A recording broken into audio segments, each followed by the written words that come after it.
Chapitre 3. Condamné à mort. Eh bien, pourquoi non?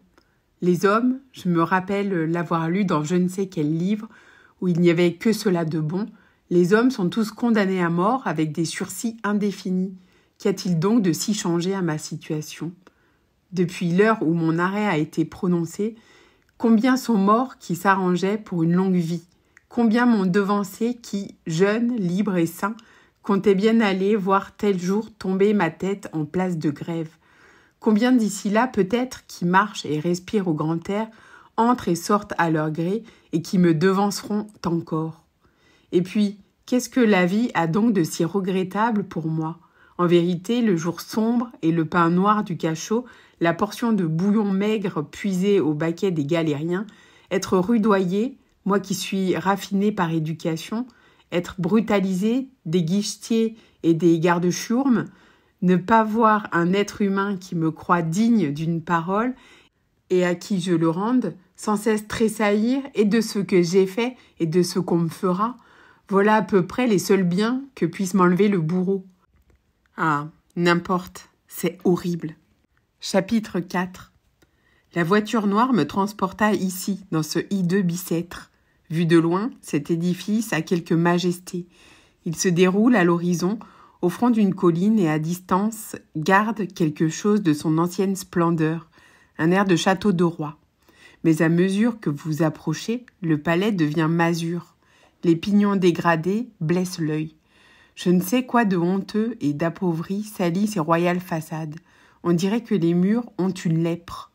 Plus de vitres, plus de glace aux fenêtres, mais de massifs barreaux de fer entrecroisés auxquels se collent, çà et là, quelques hâves figures d'un galérien ou d'un fou. C'est la vie, vue de près. Chapitre 5. À peine arrivé, des mains de fer s'emparèrent de moi. On multiplia les précautions. Point de couteau, point de fourchette pour mes repas, la camisole de force. Une espèce de sac de toile à voilure emprisonna mes bras. On répondait de ma vie. Je m'étais pourvue en cassation. On pouvait avoir pour 6 ou 7 semaines cette affaire onéreuse et il importait de me conserver sain et sauf à la place de grève. Les premiers jours, on me traita avec une douceur qui m'était horrible. Les égards d'un guichetier sentent l'échafaud. Par bonheur, au bout de peu de jours, l'habitude reprit le dessus.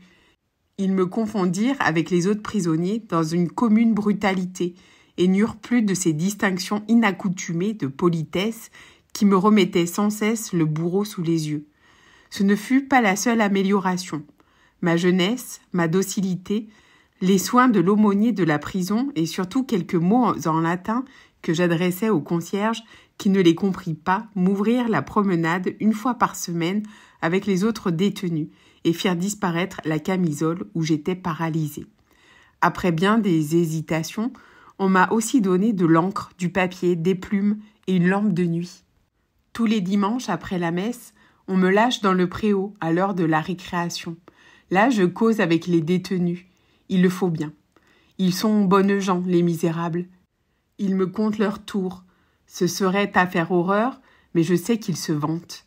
Ils m'apprennent à parler argot, à rouscailler bigorne, comme ils disent. C'est toute une langue hantée sur la langue générale, comme une espèce d'excroissance hideuse, comme une verrue.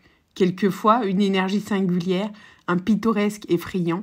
Il y a du résiné sur le trimar, du sang sur le chemin, épouser la veuve, être pendu. Comme si la corde du gibet était veuve de tous les pendus.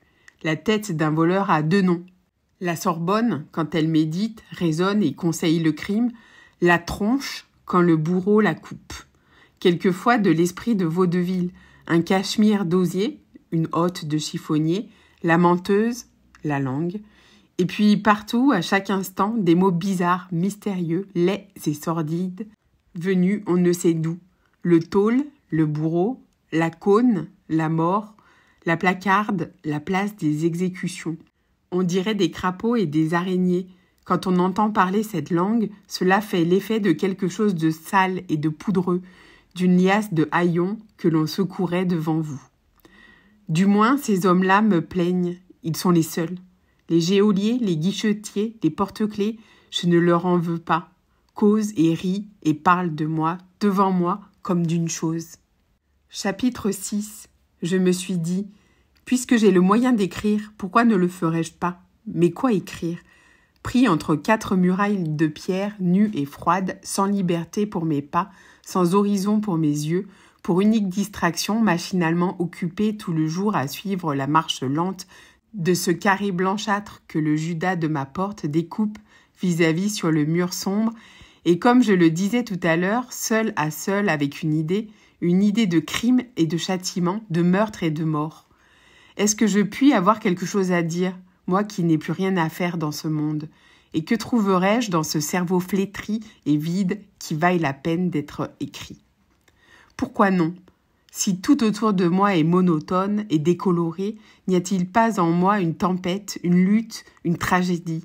Cette idée fixe qui me possède ne se présente-t-elle pas à moi à chaque heure, à chaque instant, sous une nouvelle forme, toujours plus hideuse et plus ensanglantée à mesure que le terme approche?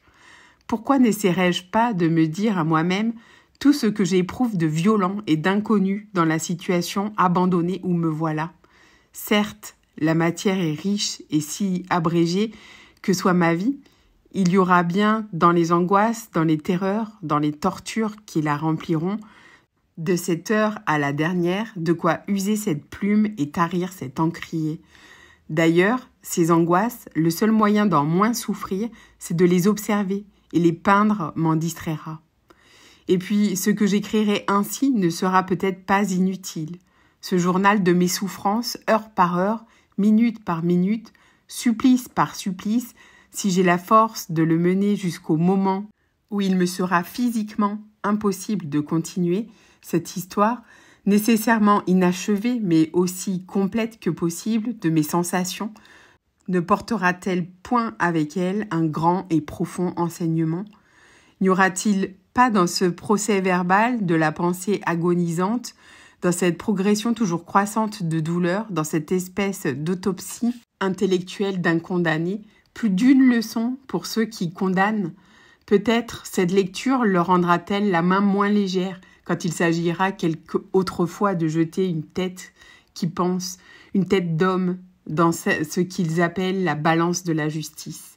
Peut-être n'ont-ils jamais réfléchi, les malheureux, à cette lente succession de tortures que renferme la formule expéditive d'un arrêt de mort. Se sont-ils jamais seulement arrêtés à cette idée poignante que dans l'homme qu'ils retranchent, il y a une intelligence qui avait compté sur la vie, une âme qui ne s'est point disposée pour la mort? Non.